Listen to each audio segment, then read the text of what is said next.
আল্ট্রাসাউন্ডে মেয়ে বলেছে, কিন্তু বাচ্চা জন্ম নিল ছেলে। এটা কিভাবে সম্ভব? আসসালামু আলাইকুম, দিস ইজ সাদিয়া। আজকে আমি আপনাদের জানাবো আল্ট্রাসাউন্ডে মেয়ে দেখালেও পরে ছেলে হয় কেন। এর মূল কারণগুলো হলো: এক, আর্লি প্রেগন্যান্সিতে আল্ট্রাসাউন্ড করা হলে 12 থেকে 14 সপ্তাহে বেবির প্রাইভেট পার্ট পুরোপুরি ক্লিয়ার হয় না। তখন ছেলে বা মেয়ের পার্থক্য বোঝা কঠিন।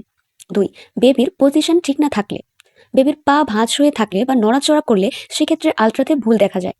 তিন, আম্বিলিক্যাল কর্ড বা টিস্যু ভুল বোঝার কারণে, অনেক সময় বেবির কর্ড বা ত্বকের ভাঁজ থাকার কারণেও ভুল হতে পারে। চার, machine and image quality, low quality machine বা ব্লারি ইমেজ হলে ভুল ইন্টারপ্রিটেশন হতে পারে। পাঁচ, হিউম্যান এরর, সবচেয়ে কমন, এক্ষেত্রে ডক্টর বা সোনোলজিস্টের এক্সপিরিয়েন্স অনুযায়ী ভুল হতে পারে। আলট্রাসাউন্ড সবসময় 100% শিওর নাও হতে পারে। ছয়, জেস্টেশনাল এজ এর ভুল হিসাব, লাস্ট পিরিয়ড ভুল বললে বা মনে না থাকলে সপ্তাহ কম বা বেশি ধরা হয়। সাত, টুইন প্রেগন্যান্সি হলে, এক্ষেত্রে আলট্রাসোনোগ্রাফিতে এক বেবি ক্লিয়ার দেখা গেলেও অন্যটা মিস হয়ে যেতে পারে।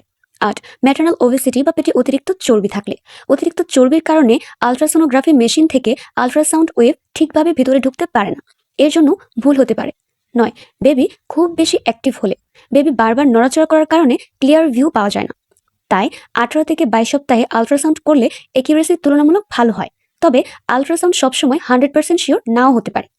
সবচেয়ে জরুরি হচ্ছে বেবি সুস্থ কিনা তা দেখা, লিঙ্গ নয়। ধন্যবাদ।